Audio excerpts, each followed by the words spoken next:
front. But we cannot compare the resources that this team has to what Ganassi has and what Penske has. What they're doing is exceptional. A small team is bringing the fight to those two very large teams, and that is the fastest first lap, the fastest 2 laps that we have seen by a big distance. Both in the 231s, the first driver to put any lap in the 231. So far, trouble! Oh, what a crash!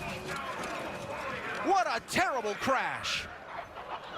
Up and over, car flipped. Came back, up and over. Oh. That was a hard hit. He's fine. Oh. Wow. That just shows you what happens when these cars come unglued to the track. Look how fast the safety team has responded, and right there beside his car. That's a mere seconds. He had done 2 laps in 2:31. He just went that little bit over the edge, Scott. Well, we're not sure if something broke in the car, Eddie, or what happened here, but such an experienced driver. But for him right now, yes, there's disappointment, but thank goodness that he's well.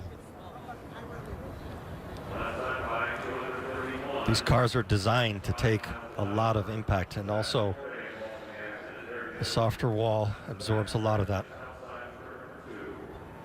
That was a big hit. So the safety team is there, tending to Sebastian. We talked about the difficulty of qualifying, the speeds, the fickle nature. You've heard the drivers discussing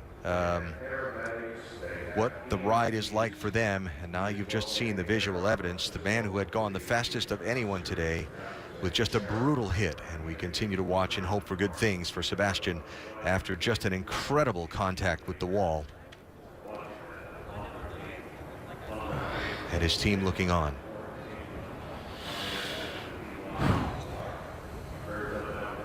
Now, everything that you see on the track there, I mean, it looks like it's scattered as it is all over. They're looking at the safer barrier. You can see the foam that the safety crew is actually looking at. That is a very simple and simplistic way to build a wall, but it has helped and saved so many drivers here because you're not hitting the concrete.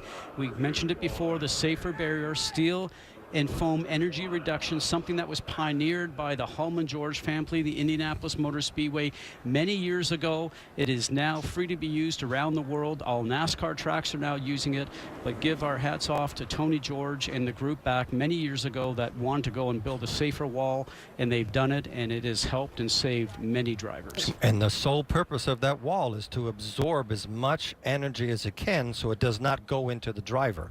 Then after it absorbs that energy, the driver has a safety cockpit around him that does the same thing again, and the helmets and the suits and the headrests.